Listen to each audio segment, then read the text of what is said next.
Hi folks, I know it's only been a couple of days since my last update, but yesterday was the Kendal Record Fair, so and I bought all this lot.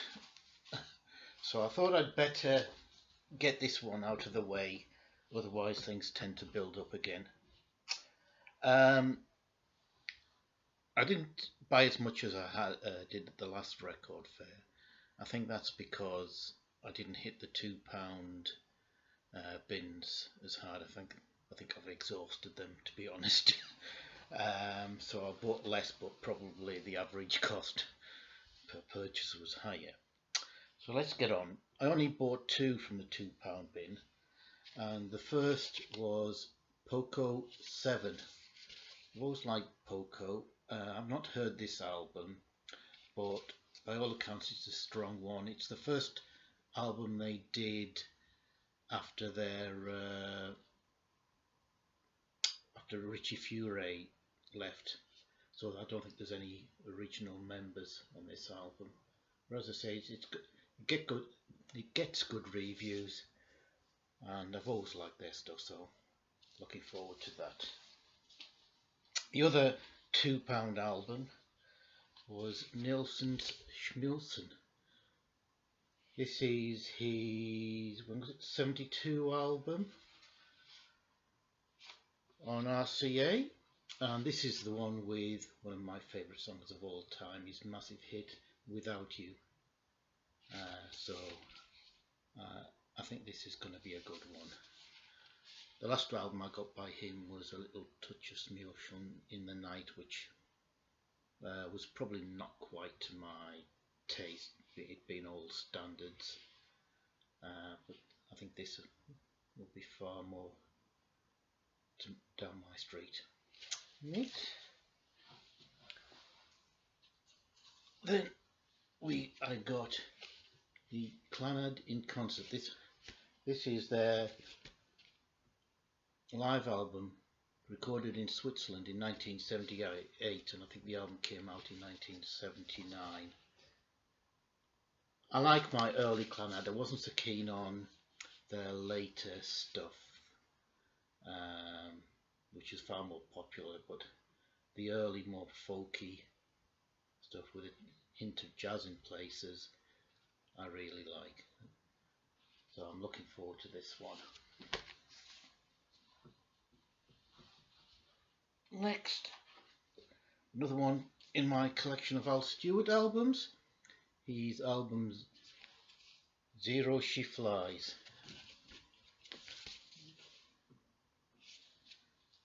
I think this is his third or fourth album. Came out when? Can't tell. There's no year on here. But I love my early Al Stewart. I think he's a great singer-songwriter. So I'm looking forward to hearing this. This is on the CBS label.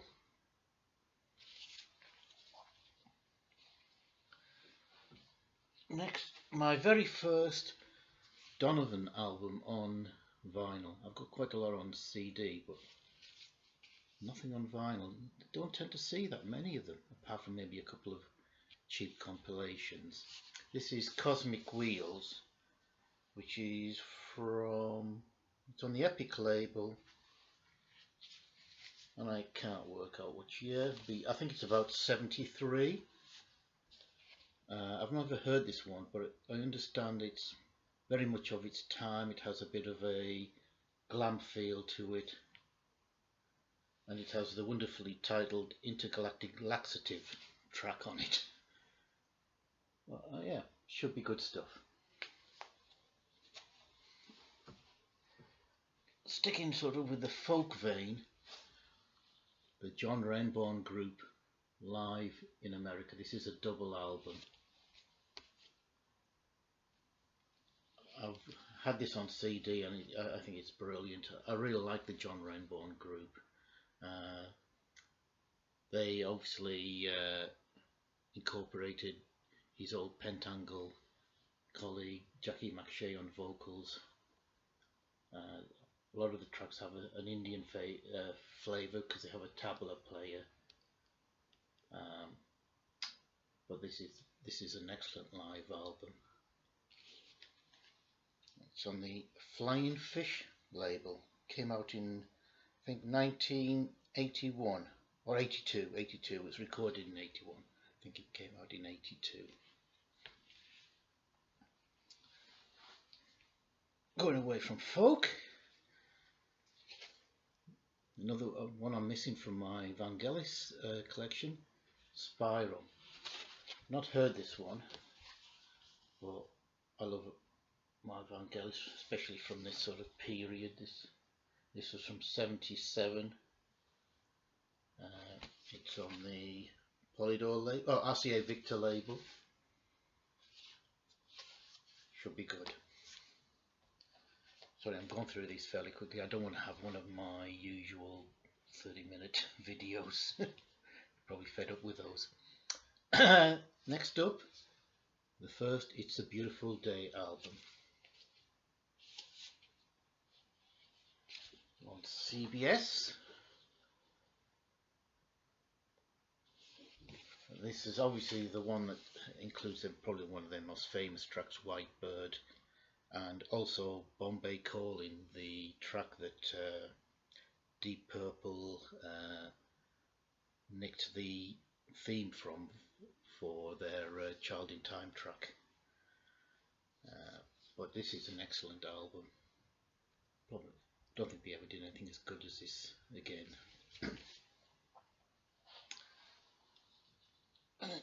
Classic rock, Free's Heartbreaker from 1972. At this point, Free were only down to two original members, Paul Rodgers and Simon Kirke, but they had Tetsu on bass guitar and Rabbit on keyboards.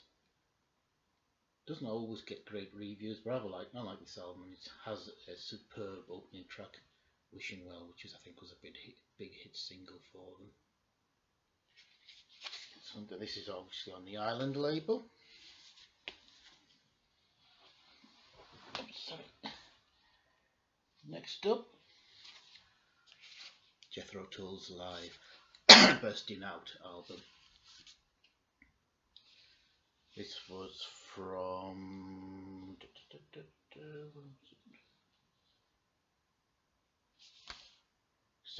1978, when the band comprised of Anderson, Martin Barr, John Evan, Barrymore Barlow, David Palmer and John Glascock. Again, I've got this on CD, so it's a good double live album. Been wanting it on vinyl for a while. Glad to get that. Next, another favourite band of mine. This is Greenslade with their fourth album, I think, Time and Tide.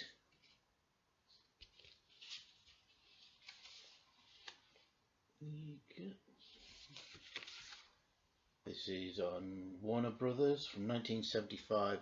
It's probably not as good as the three albums that came before it.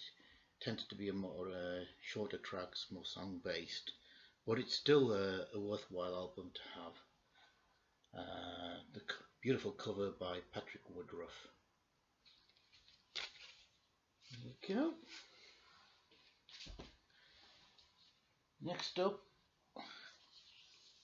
the Mark Almond Band, John Mark and John Almond, who were in John Mayall's band for the Turning Point and Empty Rooms albums. Nothing on the back apart from this opens unusually from the top.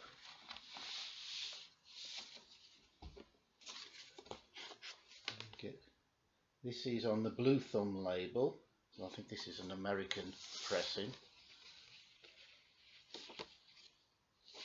And Mark Almond are a sort of a jamming group, jazzy with elements of blues and folk. This is their first album and very possibly their best. Excellent. Down to the last three. Next up, I love this album, Arcadium, with their Breathe a While. Deserve to be far better known. This is a reissue on the Middle Earth label.